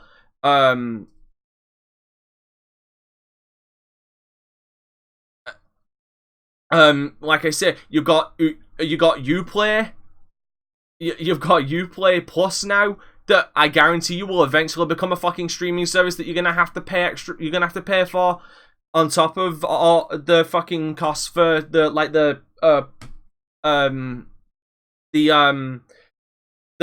device that they're gonna stream through, whether it be Sony, Microsoft, or Nintendo, EA Access, and all of this shit.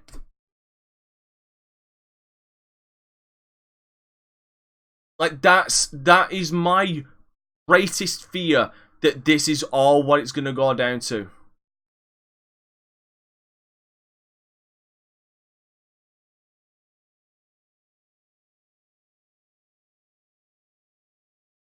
And I agree with Mecca.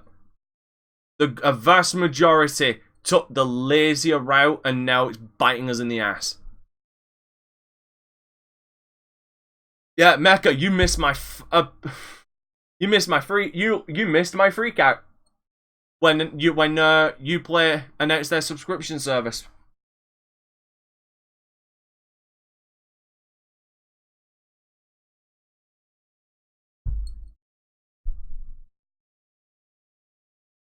I mean, for fuck's sake, fucking subscription to magazines existed because we were fucking lazy to go to the newsstand to grab a fucking magazine. Think about that.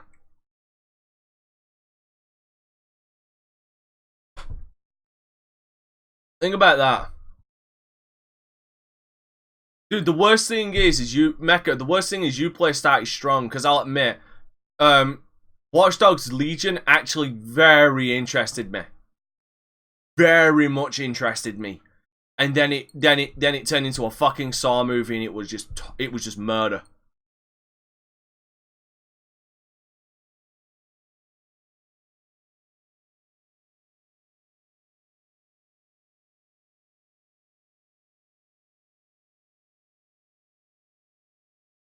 But like I said, eventually, here's the thing. Eventually, if what I've said happens, it's going to be like Netflix. It's going to be like streaming TV shows and movies.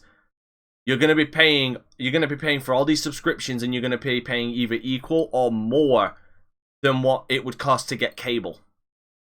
It's the same with gaming. You're going to be paying equal or more to you're going to be paying equal or more to how much it would cost a year to buy all the games that you played in that year.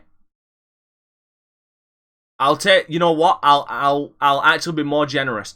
That you played and completed in that year.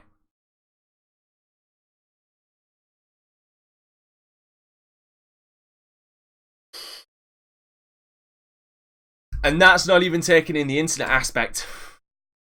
That's not even taking in the internet aspect. Like what was put out with Stadia in many places in the US, with a lot of people who have internet in the US, they're capped at 1 terabyte a month.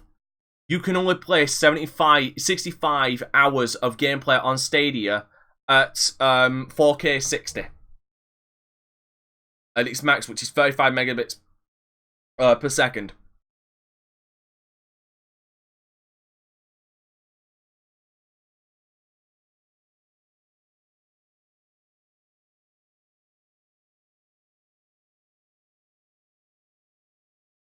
Hold on, wait a minute. I only pay Netflix though, not the individual publishers behind it. They took care of that. But that's the thing. But that's the problem. How long until it's no longer cost effective? The publishers are going to want to make profit. Like, it's all driven by profit, especially when you look at all the big publishers. Bethesda, EA, Ubisoft, and Activision. You look at all of them. You've got to sign a check to every single one of these publishers. And think about all of the studios that's underneath all of those publishers. That's a big, big fucking check. How long until you get a return on investment? If they really do that, let's use your idea, Chris. Let's honestly just go with your idea. If they've got to write a check to Ubisoft, Activision, Ubisoft, Activision, EA.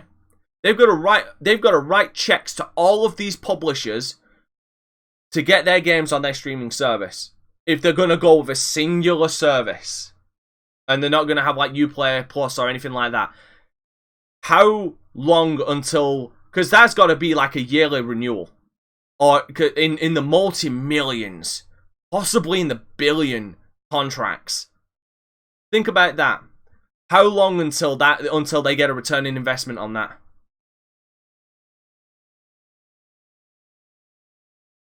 What's more believable? That, or each individual publisher putting their own subscription on the cloud service of their choice that you'd have to pay extra for?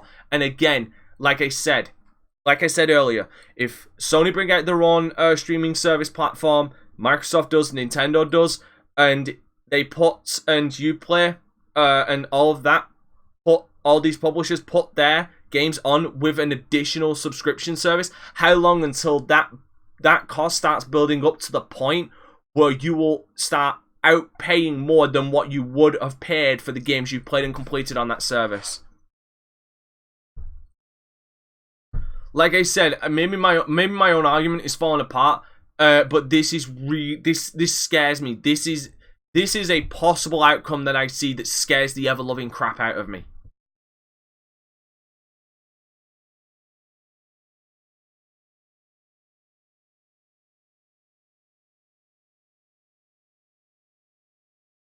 That's where all of this is now turning into the fucking rants and ravings of a madman at this point, or more of a tired man.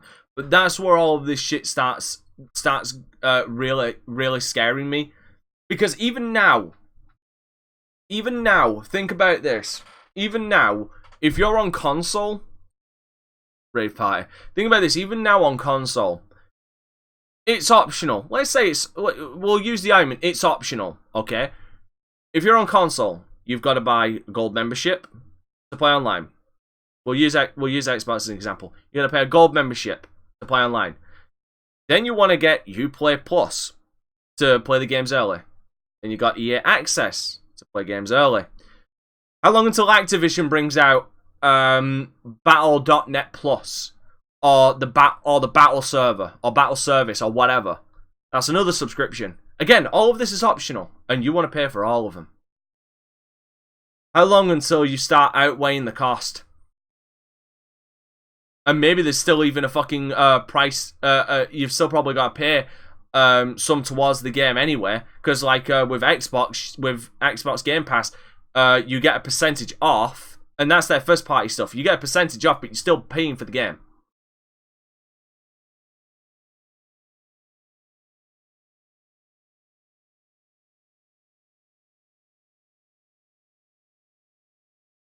Dante, the amount of backlash would be insane.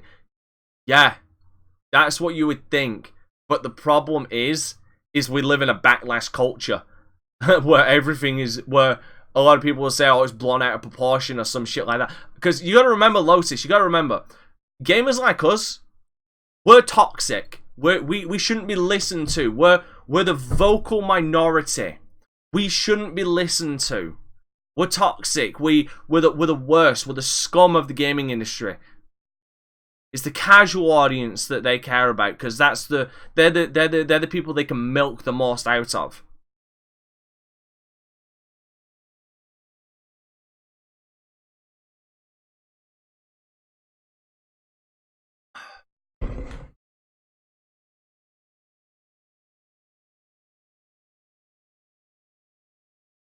They'll come out with an early access thing like Ubisoft, like Thingy did.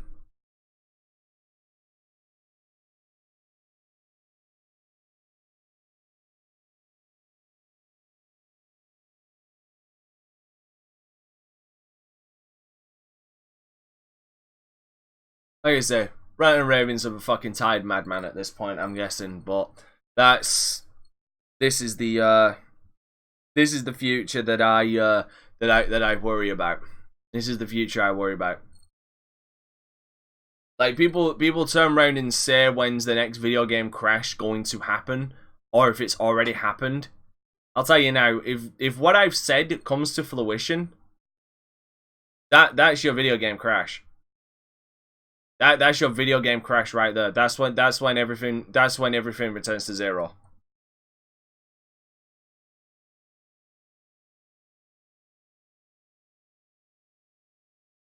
And then our Lord and Savior fucking Samsung will come out with a brand new game console. No, that's when the Chinese spring their trap and bring out a video game console that everybody will buy because we'll have to because they'll be saying, oh, we sell digital and we sell digital games and physical games, and you own those games.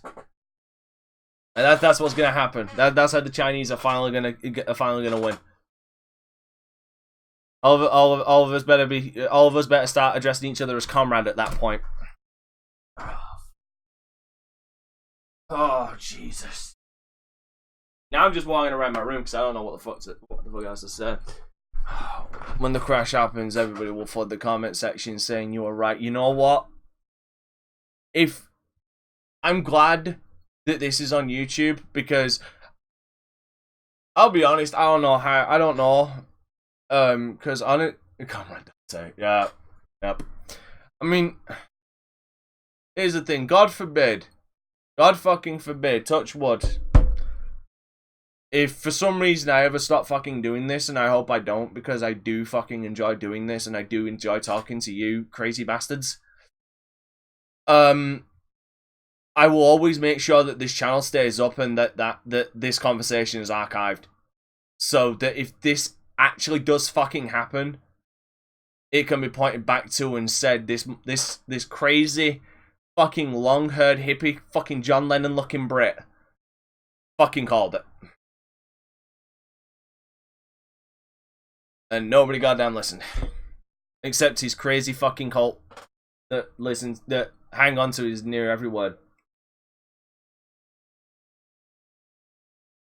While he was in a fucking tired stupor from doing 2 late nights of constant streaming to just bring us his half-assed, tired reactions to to E3.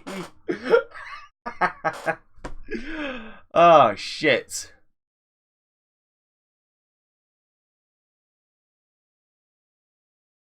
Yeah, so do I, Greg, so do I. You want to know one of the biggest turning points, in my opinion? Yeah. You want to know one of the biggest turning points that I point to about when a lot of AAA game developers became lazy? The advent of patching.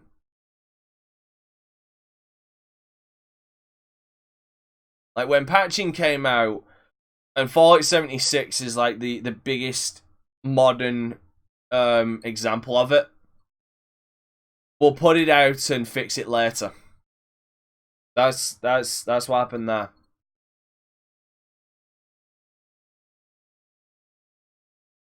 Because back in the day, fucking companies were scared shitless of releasing broken games. Because you know what that would recall? You know what that would actually entail?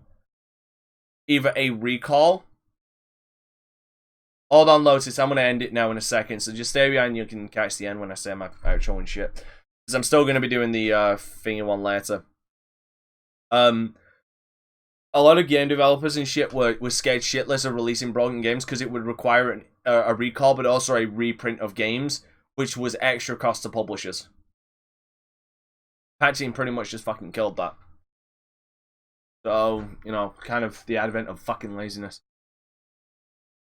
Anyway, yeah, so I'm going to end the stream now. I will see you guys right now in 3 hours for the Square Enix conference, which is at 2 a.m. for me.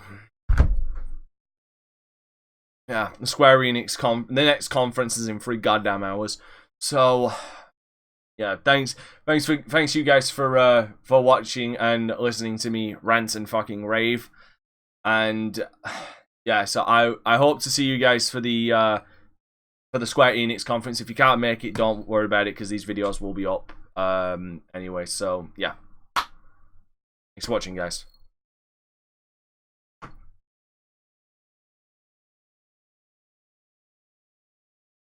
God damn it.